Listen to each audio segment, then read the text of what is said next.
پخوا زمانه کې د غرونو په لمن کې یو ډېر خشته کلی و. په دې کلي کې یو دوه مالداره زمینداران اوسېدل. د یو نوم عدنان خان او د بل نوم عادل خان و. او د دوی دواړو ډېره ځمکه وه. په خپله به یې کار نه کولو او په نوکرانو به یې کار کولو. او دا دواړه ډېر مالداره وو. په کلي کې په غټو غټو بنګلو کې اوسېدل. خو دا دواړه د دومره مالدارۍ باوجود هم خوشحاله نه وو. همیشه به یې غوښتل چې نور هم مالداره شي. یاره عدنانه، زه ویم چې دا ځمکه مې نورم ډېره کړم چې لږ نورم مالداره شم. او کنه یار، زه هم وایم چې څه کاروبار ورسره بل شروع کړم چې لږ ډېرې پیسې جمع کړم.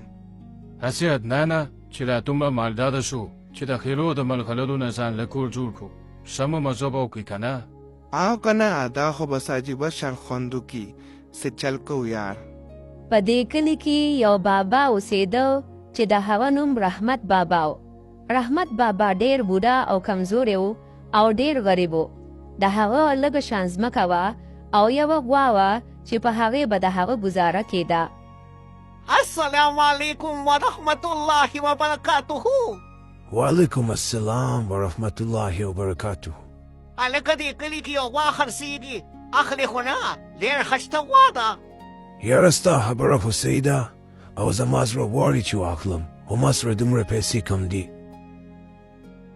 ماله خیر ده که پیسې درسره نی زه به درکړم. ماله په بیا په مزه مزه راکړې.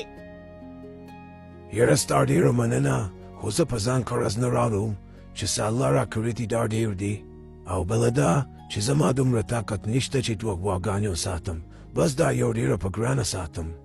رحمت بابا ډېر عقلمند او محنتي انسان و. همیشه به یې محنت کاوه او چې څه الله ورکړو په هغې خوشحاله و. خو عدنان خان او عادل خان د ډېر لالچ او ایرس د لاسه کله هم خوشحاله نه شو. یاره زه خو دوی بوډا ته حیران یم، نه ورسره سماج چې نه دولت شته او بیا هم خوشحالۍ. یاره زما په خیال د ده د خوشحالۍ راز د ده دا یو غوا ده. د ده دا غوا ډېره محنتي ده. د ده دا یو غوا د دوه دریو غواګانو عمره کار کوي. زه خو یم چې دا به دې واخلو او د خپلو غواګانو سره به یې شریکه کړو، زمونږ به مو سره کار ښه شي. هلکه خبره خو دې سمه ده.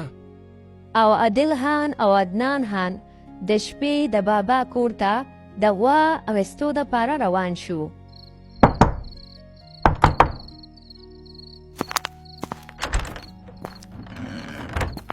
السلام علیکم. وعلیکم السلام. وایه وروره څنګه راغلی یې؟ یاره بابا مونږ یو سودا کولو دپاره راغلي یو. د څه سودا دپاره بچي؟ یاره بابا زمونږ ستا دا غوا ډېره خوښه شوې ده. دا د نه اخلو یو 2 لکه روپۍ به درکړم، ډېره ښه سودا ده. یاره بچي زما خو دا یو غوا ده، د دې نه بغیر زما بل څه سره نشته.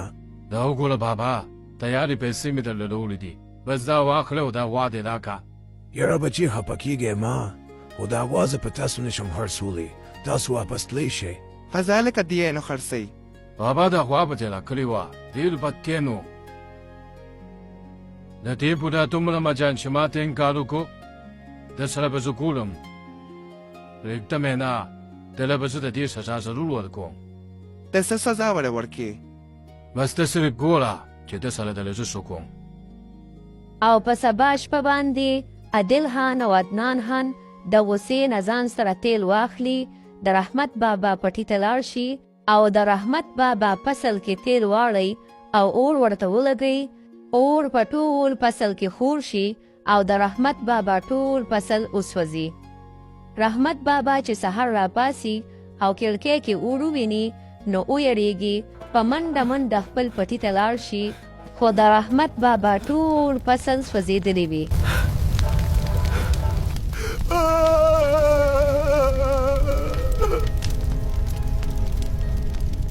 او د هغې نه پس رحمت بابا سره د غوا نه علاوه سم پاتې نشي. 2 ورځې تېرې شوې او د خوراک سم نشته. زه خو به بیا هم ګزاره وکړم، خو دا غوا رانه د لوږې نه مړه نه شي. زه خو وایم دا غوا به خرڅه کړم، په هغه پیسو به لږ شان تخم واخلم، ځان له به څه سبزي مبزي کړم او ګزاره به پې کوم. رحمت بابا ځان له یو وړه شان تیلی کې لږې شان پیسې هم جمع کړې وې. دا پیسې به م ځان سره واخلم په دې به م ځان سره د بازار نه لږ د خوراک دپاره څه راواخلم. او د هغې نه پس رحمت بابا هغه تیلی هم واغشته او د وا سره د بازار طرف ته روان شو. یاره دا ځای داسې خوشې دي ځنګل شان دي هسې نه څوک له راباندې راشي دا لږې شان پیسې دي او دا رانه ونه تښتي. داسې به وکړم چې دا به هم د دې وا سره پټې وتړم. او رحمت بابا هغه د پیسو تیلی د وا مړی کې وتړي. یو ساعت پس د لږ مزل نه پس رحمت بابا سره د خپلې وا بازار ته راورسي. یاره زما خو داسې دې خېټه کې در شو ځم چېرته اودس ماتومه یاره. رحمت بابا خپله وا د یو اونې سره وتړي هغه تیلی تې هېره شي او د اودس ماتې دپاره لاړ شي. یو ساعت پس یو مالداره سړی په دې لار تېرېږي چې د رحمت بابا وا وویني نو ډېره یې خوښه شي. مالداره سړی ولاړ وي چې وا اچانک خپل سر اوړه کوي او د وا مړی کې چې کومه د پیسو تیلی وي د هغې نه یو څو سکې وغورځېږي. ها هلکه دا خو ټول جادو والا غوا ده د دې نه خو سکې راغورځېږي دا خو اغوښتل غواړي یار. او دغسې مالداره سړي ته د غوا په مړی کې د پیسو تیلی په نظر رانشي او هغه سوچ کوي چې دا یو جادوګره غوا ده. مالداره سړی دا سوچونه کوي چې په دې کې رحمت بابا هم راشي. بابا دا غوا خو خرڅې نه. ولې نه بچي خرڅومې؟ بابا زما ډېره خوښه ده زه به یې درنه واخلم وایه په څو یې خرڅې؟ یاره بچي یو کس راله یو 2 لکه روپۍ راکولې ته راته خپله وایې ته راله څو راکې. زما په خیال چې بابا ته پته نه لګي چې دا غوا جادو والا غوا ده. یاره بابا دا غوا زما ډېره خوښه ده آن دا واخله پوره 10 لکه روپۍ دي دا ټولې ستا شوې. ها 10 لکه روپۍ الله در سره هوکه بچي. او دغسې رحمت بابا هغه پیسې د ځان سره واخلي او واپس د کور طرف ته روان شي.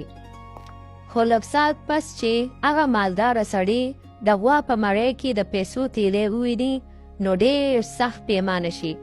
خو اوس هغه ته د رحمت بابا هیڅ پته نه وي معلومه او دغسې هغه ته هم د خپل لالچ سزا ملو شي. رحمت بابا په هغه پیسو باندې په کلي کې یو وټه ځمکه واخلي او په هغه ځمکه کې شپه ورځ محنت کوي چې د هغې نه پس الله رحمت بابا له دومره پیسې ورکي چې ځان له په کلي کې یو خشته کور هم واخلي او ډېرې غواګانې او ګډې بېزې الله هم ورکي. او بل طرف ته د عادل خان او عدنان خان د لالچ د ایرس او د ظلم د وجې د هغوی سره څوک هم کار نه کوي او دغسې په مزه مزه هغوی لږه لږه ځمکه خرڅوي او په مزه مزه یې ټول جایداد ختم شي هغه مالداري یې ختمه شي او آخر کې د رحمت بابا په ځمکه کې په کار کولو مجبوره شي. او دغسې عادل خان او عدنان خان ته د خپل ظلم او بنیتۍ سزا ملو شي او رحمت بابا ته الله د هغه د صبر د هغه د شکر او د محنت صله ورکي.